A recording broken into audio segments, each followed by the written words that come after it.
चलिए हम लोग आज की पढ़ाई एक कविता से शुरू करते हैं।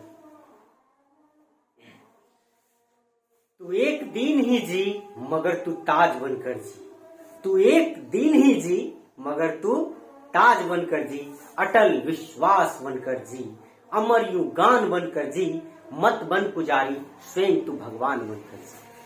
आइए हम लोग पढ़ रहे थे कि सिंगुलर नाउन को प्लूरल में कैसे बदलते हैं, तो इसके लिए हम लोग 4 रूल्स सीख लिए थे। आज हम लोग इसका 5वां रूल सीखेंगे। सिंगुलर से प्लूरल बनाने के 5वां नियम को आज हम लोग सीखेंगे। अगर सिंगुलर नाउन अंत करे, उसका लास्ट लेटर रहे, क्या रहे तो एफ या एफ ई। अगर सिंगुलर नाउन का लास्ट लेटर रहे एफ या एफ ई, तो क्या करेंगे, उस एफ या एफ ई को चेंज कर देंगे। किसमें? भी। इस दूसरा तीर का मतलब एफ या एफ ई को चेंज करेंगे, बदलेंगे। किसमें चेंज करेंगे? यहाँ चेंज लिख सकते हैं, चेंज। इसका मतलब क्या? एफ या एफ ई को चेंज करेंगे। किसमें? भी में। और फिर क्या कर देंगे, एस जोड़ देंगे, तो क्या बन जाएगा? टी बन जाएगा, प्लूरल बन जाएगा। ठीक है।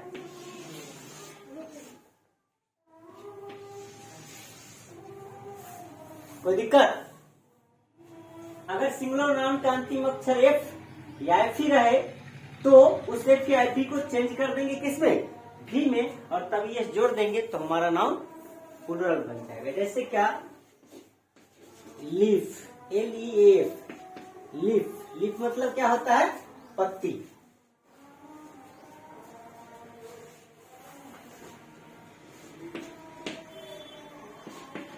तो लीफ से क्या हो जाएगा? लिप्स। इसको क्या पढ़ेंगे? प्रोनाउंसिएशन पर भी आप लोग ध्यान देंगे। लिप्स। क्या पढ़ेंगे? लिप्स। तो देख रहे हैं क्या सिंगुलर नाउन का अंतिम अक्षर एफ या एफ है, तो अंतिम अक्षर एफ है। एफ को LEA, तो LEA लिख दिया और एफ के बदला में क्या लिखे? भी। और ये जोड़ दिए। क्या चेंजिंग हो रहा है? VES चेंजिंग हो रहा है। इसको हम अंडरलाइन करेंगे। जो चेंजिंग होगा उसको अंडरलाइन करेंगे। तो लिप से लिप्स,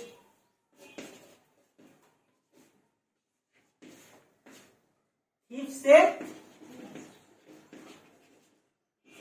हिप्स,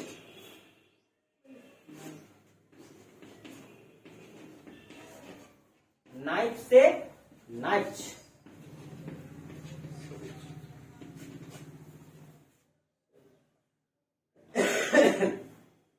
और क्या?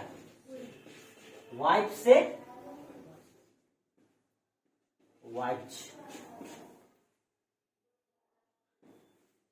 कोई दिक्कत? तो कहने का मतलब अगर हमारा सिंगुलर नाउन लास्ट करें एफ या एफ से, तो एफ या एफ को भी में बदल देंगे, फिर एस जोड़ देंगे तो नाउन प्लूरल हो जाएगा। चलिए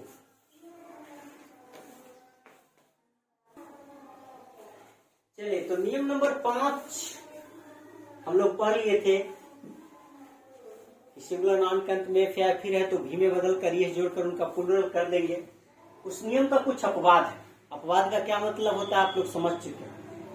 तो कुछ ऐसे नाउन्स है कि उनके अंत में एफ या एफ रहेंगे, फिर भी हम उसको भी में बदल कर एस नहीं जोड़ेंगे, केवल एस लगा देंगे तो प्लूरल बन जाएगा। उसको याद रखना होगा। ठीक है। मैंने कुछ एग्जाम्पल्स यहाँ पर लिख दिए हैं और बुक्स में ढेर सारा इस तरह के एग्जाम्पल्स है, उसको पढ़े समझे, और दिक्कत हो तो फिर कमेंट करें। रूप से रूप्स, प्रूफ से प्रूफ्स, चिप से चिप्स, हुप से हुप्स। देख रहे हैं इन सब के सम में एफ या एफ ही है, लेकिन इस सब में मैंने केवल क्या जोड़ा है? एस जोड़ा। क्यों? क्योंकि यह नियम को नहीं मानता है, यह अपवाद है। ठीक है, एफ या एफ का अपवाद है। अब चलते हैं नियम नंबर 6, सिंगुलर से प्लूरल बनाने के रूल नंबर 6 को देखते हैं हम लोग। अगर सिंगुलर नाउन का अंतिम अक्षर क्या रहे? ओ, तो उसमें केवल एस जोड़ देंगे तो हमारा पी बन जाएगा। पी मतलब प्लूरल। ठीक है। जैसे कि देखिए वोल्केनो से वोल्केनोज, वोल्केनो मतलब ज्वालामुखी। मॉस्किटो से मॉस्किटोज, मच्छर, जानते होंगे आप लोग। हीरो से हीरोज, पोटैटो से पोटैटोज, बफेलो से बफेलोज। चलिए रूल नंबर 6 का अपवाद हम लोग देखते हैं। एक्सेप्शन देखते हैं कि कुछ नाउन्स ऐसे हैं कि जिनके अंत में ओ रहेगा, फिर भी उसमें ईएस लगाकर प्लूरल नहीं बनाएंगे, केवल एस लगा देंगे तो प्लूरल बन जाएगा। वो रूल नंबर 6 का अपवाद है। जैसे कि रेडियो से रेडियोज, फोटो से फोटोज, किलो से किलोज, बैम्बू से बैम्बूज। कोई दिक्कत? आगे बढ़ते हैं। अगला नियम नंबर 7, कुछ नाउन्स के बीच के वॉवेल को बदल देने से उसका प्लूरल बन जाता है। जैसे मैन से मेन, तो मैन में वॉवेल को ना ए को क्या कर दिए ई, यहाँ पर बदलाव को चिन्हित करेंगे हम। क्या बदला हुआ है? यहाँ ए था, यहाँ कर दिए ई। डबल ओ है, क्या कर दिए? Double E. यहाँ डबल ओ है, क्या कर दिए? Double E. डबल ओ है, क्या कर दिए? Double E. एल ओ है, क्या कर दिए? L I. तो बीच के वॉवेल को, कुछ नाउन्स ऐसे हैं जिनके बीच के वॉवेल्स को बदल दे तो उसका प्लूरल बन जाए। चलिए आगे हम लोग पढ़ेंगे अब सिंगुलर से प्लूरल के नियम नंबर 8। सिंगुलर से प्लूरल बनाने के नियम नंबर 8 को पढ़ेंगे हम लोग।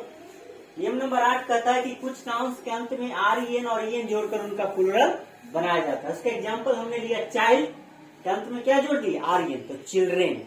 चाइल्ड का बहुत सारे बच्चे प्लूरल चाइल्ड्स बना देते हैं, जो कि 100% गलत है। चाइल्ड का प्लूरल चिल्ड्रेन होगा और ऑक्स का ऑक्सेन।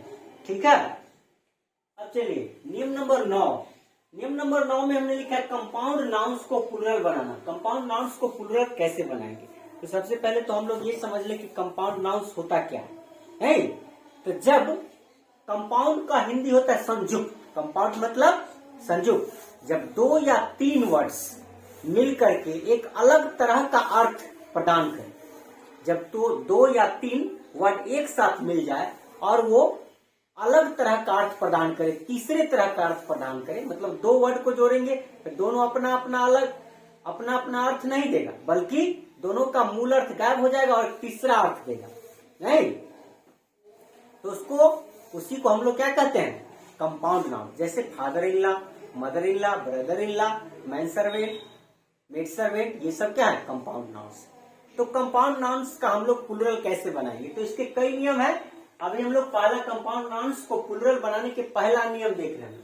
एक 9 का 1 हमने रोमन में लिखा है। इसका 9 का मतलब कंपाउंड नाउन्स का 2-3 रूल्स होगा, इसलिए पहला रूल्स हमने लिखा है, रोमन में 1 लिखा है।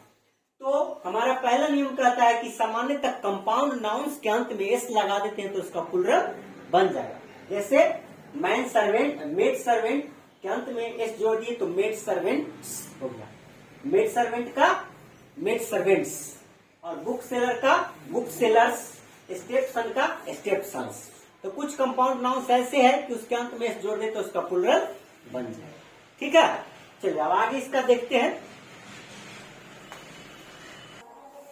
चलिए कंपाउंड नाउन्स को प्लूरल बनाने के क्रम में हम लोग इसका दूसरा देख रहे हैं। कंपाउंड नाउन्स को प्लूरल बनाने का एक नियम हम लोग देख लिए। कंपाउंड नाउन्स को प्लूरल बनाने के दूसरे नियम को हम लोग देख लिए। तो दूसरा नियम में क्या करेंगे हम लोग कि कंपाउंड नाउन्स में देखेंगे कि मुख्य शब्द कौन है, प्रधान शब्द कौन है। जो मेन शब्द होगा उसके अंत में जोड़ देंगे तो पूरे शब्द का प्लूरल बन जाएगा। जैसे फादर इन लॉ, मेन शब्द कौन है हमारा? फादर, तो इसको कर देंगे फादर सब, बाकी को जो करते हैं लिख देंगे तो fathers in law. Father in law मतलब ससुर। और सन इन लॉ में मेन शब्द कौन है? सन, तो सन इन लॉ का हो गया सन्स इन लॉ। केवल प्रधान शब्द को, मेन शब्द को, मूल शब्द को प्लूरल कर देंगे तो पूरे शब्द का प्लूरल बन जाएगा। सन इन लॉ मतलब दामाद। डॉटर इन लॉ से daughters in law, daughter in law से डॉटर्स इन लॉ, इसमें इन लॉ छूट गया, इसको लिख देते हैं daughters in law. Daughter in law मतलब होता है पतोहू या पुतोह, कहीं एक के बाद। अब चलिए सिस्टर इन लॉ से क्या हो जाएगा? Sisters in law. Sister in law मतलब होता है साली, और एक होता है brother in law. Brother in law मतलब साला। तो सिस्टर इन लॉ में मेन शब्द है सिस्टर, तो इसको कर देंगे सिस्टर्स। और मदर इन लॉ से मदर्स इन लॉ। तो आप देख रहे हैं कि प्रधान शब्द में, मेन शब्द को हमने प्लूरल बना दिया तो पूरे शब्द का प्लूरल बन गया। कोई दिक्कत? चलिए इसका एक और रूल है, एक और नियम है कंपाउंड नाउन का सिंगुलर से प्लूरल करने का, उसको भी हम लोग देखते हैं। कंपाउंड नाउन्स को प्लूरल बनाने के नियम नंबर 3 देखेंगे हम लोग। इसमें क्या करेंगे? 2 पार्ट्स होगा और दोनों पार्ट्स को प्लूरल करना होगा। जैसे मैन सर्वेंट, एक हुआ हमारा पहला पार्ट मैन और दूसरा हुआ सर्वेंट। तो इसमें क्या करेंगे, दोनों पार्ट्स को प्लूरल करना होगा। तो कंपाउंड नाउन्स में हम लोग ये लगा करके 3 नियम पढ़े। पहला में था कि केवल अंत में एस जोड़ देंगे तो कंपाउंड नाउन्स का प्लूरल बन जाएगा, जैसे मेड सर्वेंट से मेड सर्वेंट्स, नहीं बुक सेलर से बुक सेलर्स। दूसरा था हमारा कि उसमें जो मुख्य शब्द होगा, फर्स्ट शब्द होगा, मेन शब्द, उसको प्लूरल बना देने से पूरे शब्द का प्लूरल बन जाएगा। तीसरा हमारा है कि इसके दोनों पार्ट को प्लूरल करना होगा। तो मैन को मैंने कर दिया मेन, जहां मैंने बदलाव किया वहां अंडरलाइन भी किया। मैन को कर दिया मेन, तो ये भी प्लूरल हो गया, और स्टूडेंट को स्टूडेंट्स, दोनों पार्ट को प्लूरल किया। फिर वुमन सर्वेंट का वुमेन्स, सॉरी इसको ध्यान से देखिए, मैन सर्वेंट का मेन सर्वेंट्स। तो मैन सर्वेंट मतलब क्या हो गया, पुरुष नौकर, नहीं इसका हिंदी कहेंगे। तो मैन सर्वेंट से मेन सर्वेंट्स, ठीक है, सर्वेंट्स बोलेंगे, स्टूडेंट बोला गया, ठीक है। तो देखिए मैन को हमने मेन किया और सर्वेंट को भी सर्वेंट्स किया। फिर वुमन सर्वेंट से वुमेन सर्वेंट्स। तो देखिए वुमन में क्या किया, उमीन, WOMEN, एक वही किए, फिर सर्वेंट में एस लगा। फिर तीसरा हमारा वुमन स्टूडेंट से वुमन स्टूडेंट्स, वुमेन स्टूडेंट्स। तो देखिए यहाँ MAN तो किए MEN, और स्टूडेंट में भी एस लगा। तो देख रहे हैं यहाँ पर हमने दोनों पार्ट को प्लूरल किया है। तो कंपाउंड नाउन्स को प्लूरल बनाने के लिए 3 नियम याद रखना है कि पहला क्या कि अंत में एस लगा देंगे तो प्लूरल बन जाएगा, जैसे मेड सर्वेंट का मेड सर्वेंट्स, बुक सेलर का बुक सेलर्स, ठीक है। और दूसरा है कि प्रधान शब्द को प्लूरल बना देंगे तो पूरे शब्द का प्लूरल बन जाएगा, जैसे फादर इन लॉ से fathers in law, mother in law से mothers in law, sister in law से सिस्टर्स इन लॉ। और तीसरा है हमारा कि दोनों पार्ट को प्लूरल करना पड़ेगा, जैसे मैन सर्वेंट का मेन सर्वेंट्स, ठीक है। चलिए आगे बढ़ते हैं। अब हम लोग देखते हैं नियम नंबर 10। कुछ ऐसे नाउन होते हैं कि सिंगुलर और प्लूरल दोनों में एक समान रहते हैं, यानी एक के लिए भी वही वर्ड का प्रयोग करेंगे और 10 के लिए भी वही सेम वर्ड का प्रयोग करेंगे, मतलब उसमें एस या एस लगाने की कोई जरूरत नहीं है। सिंगुलर और प्लूरल दोनों में एक जैसा मतलब क्या, एक जैसा रहते हैं, जैसे शिप, फिश, डियर, 100, 1000, डजन। ये ऐसे शब्द है कि एक वचन में भी उसी शब्द का प्रयोग करेंगे और बहुवचन के लिए भी उसी शब्द का प्रयोग करेंगे। जैसे मेरे पास अगर एक भेड़ है तो कहेंगे आई हैव 1 शिप या ए शिप, और 5 भेड़ है तो आई हैव 5 शिप्स नहीं बोलेंगे, गलत हो जाएगा। वहां भी क्या बोलेंगे, आई हैव 5 शिप ही बोलेंगे, शिप्स बोलना गलत हो जाएगा, क्योंकि हम जानते हैं कि एक और एक से ज्यादा के लिए मतलब एक वचन और बहुवचन दोनों में क्या लिखना है, शिप ही लिखना है, तो दिक्कत। उसी तरह इन सब का भी फीस, डियर, 100, 1000, अगर 100 रुपया है तो आई हैव 100 रुपीज, और 500 रुपया है तो आई हैव 500 रुपीज नहीं करेंगे, वहां भी 500 ही, समझ गए। 1 दर्जन अंडा है तो 1 डजन, अब 5 दर्जन है तो 5 डजन नहीं बोलेंगे, 5 डजन ही बोलेंगे, बात समझ गए। तो कहने का मतलब ये सब शिप, फिश, डियर, 100, 1000, डजन ऐसे वर्ड्स हैं जिनका हम सिंगुलर और प्लूरल दोनों में सेम व्यवहार करेंगे, मतलब एक ही जैसा प्रयोग करेंगे, उसमें एस या एस जोड़ने की अलग से कोई जरूरत नहीं है प्लूरल बनाने की, ठीक है। अगला देखते हैं नियम नंबर 11। नियम नंबर 11 कहता है कि हमेशा सिंगुलर में प्रयोग किए जाते हैं। कहने का मतलब कुछ नाउन्स ऐसे होंगे जिनका प्रयोग हम सिर्फ और सिर्फ सिंगुलर में ही करेंगे, उसका प्लूरल बनता ही नहीं, उसमें हम अलग से एस या एस जोड़कर उनको बहुवचन बनाएंगे तो अर्थ दूसरा हो जाएगा, अर्थ दूसरे तरह का हो जाएगा, इसलिए उसमें हम एस या एस जोड़कर प्लूरल बनाने की भूल न करें। जैसे क्या, news, advice, furniture, physics, information, ये सब ऐसे वर्ड्स हैं जिनका प्रयोग हमेशा एक वचन में होता है, सिंगुलर में होता है, इनका प्लूरल नहीं होता, ठीक है, बात समझ गए। यहाँ न्यूज में आप एस देख करके ये मत समझ जाए कि प्लूरल, मैथमेटिक्स, फिजिक्स, इन सब में एस देख करके मत समझ जाए कि प्लूरल नहीं, ये क्या है, सिंगुलर। और इसके लिए जब भी वर्ब आएगा तो फिजिक्स इज होगा, फिजिक्स आर नहीं लिख सकते, ठीक है। इंफॉर्मेशन इज होगा, मतलब उसके साथ सिंगुलर वर्ब है। और समझ गए, ये हमेशा एक वचन में प्रयोग किए जाएंगे। और समझ गए। और नियम नंबर 12 हमारा कहता है हमेशा प्लुरल में प्रयोग किए जाते हैं। मतलब कि कुछ नाउन्स ऐसे होते हैं जिनका प्रयोग हम लोग हमेशा किस में करेंगे, प्लुरल में करेंगे। उसको सिंगुलर करने की कोई जरूरत नहीं है, जो सिंगुलर कर ही नहीं सकते हैं वो जब भी स्टैंड बाय होंगे तो किसके लिए स्टैंड होंगे, प्लुरल का प्रतिनिधित्व करने के लिए। जैसे हम कहते हैं पुलिस, तो पुलिस का मतलब एक पुलिस नहीं हुआ, पुलिस को देखते होंगे वो अकेले नहीं चलती, वो झुंड में चलता है। तो पुलिस, कैटल, कैटल मतलब एक जानवर नहीं, जानवरों का झुंड। पीपल, पीपल मतलब एक आदमी नहीं कई लोग। सीजर्स, और क्या, जिसका भी दो भाग होता है, जैसे ट्राउजर, पैंट्स, और चश्मा में भी दो भाग होता है। तो स्पेक्टेकल्स, जिसका भी दो पार्ट होता है, उस सब का भी हम लोग क्या करते हैं, हमेशा प्लुरल में ही प्रयोग करते हैं। जैसे स्पेक्टेकल्स में दो भाग होता है ना चश्मे का। सीजर्स, कैंची में दो पार्ट होता है ना। पैजामाज, इसमें भी दो पार्ट होता है। तो इन सब को भी हम लोग प्लुरल में ही प्रयोग करते हैं। तो सीजर्स माने कैंची, ट्राउजर्स, स्पेक्टेकल्स मतलब चश्मा, थैंक्स, इन सब का प्रयोग हम लोग हमेशा क्या करेंगे, प्लुरल में करेंगे। तो कैटल आर लिखेंगे, पुलिस आर लिखेंगे, क्योंकि पुलिस का मतलब एक पुलिस नहीं, बहुत पुलिस नहीं, पुलिस आ चुकी है, कहता police have come, police has नहीं लिखेंगे। मवेशी चल रहा है तो कैटल्स, कैटल, कैटल्स तो बोलना नहीं। The cattle are grazing, the cattle is नहीं बोलेंगे, ठीक है। उसी तरह इन सब का प्रयोग करेंगे। यहाँ एक वर्ड और दो वर्ड मैंने लिखा है, द पुअर, द रिच। तो ऐसे पुअर और रिच क्या है पुअर और रिच एडजेक्टिव है, क्या है, एडजेक्टिव है। लेकिन कभी कभी एडजेक्टिव का प्रयोग हम लोग नाउन की तरह करते हैं। कैसा प्रयोग करते हैं, नाउन की तरह। तो जब हम एडजेक्टिव का प्रयोग नाउन की भांति करेंगे तब उसके पहले द लगा देंगे तो क्या बन जाएगा, प्लुरल बन जाएगा। तो द पुअर कहने का मतलब गरीब लोग, और द रिच कहने का मतलब अमीर लोग। ऐसा नहीं कि अमीर लोग के लिए रिचेज लिखेंगे और गरीब लोग के लिए पुअर्स लिखेंगे। बात समझ गए। कहेंगे कि गरीब लोग लाचार होते हैं तो द पुअर आर हेल्पलेस, वहां पर पुअर्स नहीं लिखेंगे।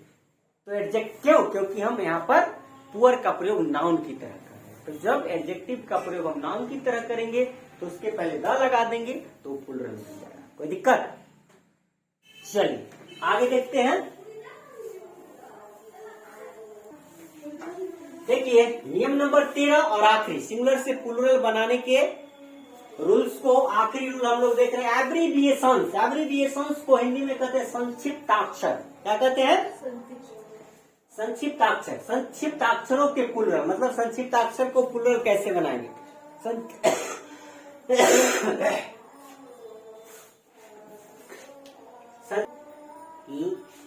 क्या, लॉन्ग वर्ड्स को हम लोग शॉर्ट में लिखते हैं, नहीं। जैसे एमपी, एमपी मतलब होता है member of parliament. Member of parliament को शॉर्ट में हम लोग लिखते हैं एमपी। और एमपी, एक एमपी हो तो लिखेंगे एमपी, और कई एमपी के लिए लिखना है तो हम लोग लास्ट में क्या, स्मॉल एस लगा देंगे। उसी तरह बीए, एक बीए पास आदमी है तो लिखेंगे बीए, और कई बीए पास आदमी तो उसके लिए लिख देंगे बीए, मतलब स्मॉल एस लगा देंगे। वीआईपी में स्मॉल एस लगा करके वीआईपीज कर देंगे। पीएचडी में स्मॉल एस लगा करके प्लुरल बनाएंगे। एमए में स्मॉल एस लगा करके प्लुरल बनाएंगे। प्रोफ मतलब एक प्रोफेसर, और कई प्रोफेसर के लिए क्या करेंगे हम लोग, स्मॉल एस लगाएंगे, ठीक है। यहाँ ये डॉट दे भी सकते हैं और नहीं भी दे सकते। देखिए यहाँ मैंने लिखा पी और यहाँ लिखा पीपी। पी मतलब पेज और पीपी मतलब पेजेस, मतलब ये पन्ना और ये पन्ने। डबल पी का मतलब पेजेस। पेजेस के लिए अगर शॉर्ट में लिखना है तो हम लोग क्या लिखेंगे, पीपी। और लाइन, एल मतलब लाइन, लाइन मतलब क्या, रेखा। और लाइंस के लिए क्या लिखेंगे, एल एल लिखेंगे। और एमएस मतलब मैन्युस्क्रिप्ट होता है, और कई मैन्युस्क्रिप्ट हो उसके लिए लिखेंगे एमएसएस, इसमें कैपिटल एस लगाएंगे, ठीक है। कोई दिक्कत। चलिए अब हम वीडियो को यहीं पे खत्म करते हैं, समाप्त करते हैं, और अगले वीडियो में हम लोग नाउन का जेंडर पढ़ेंगे, ठीक है। चलिए।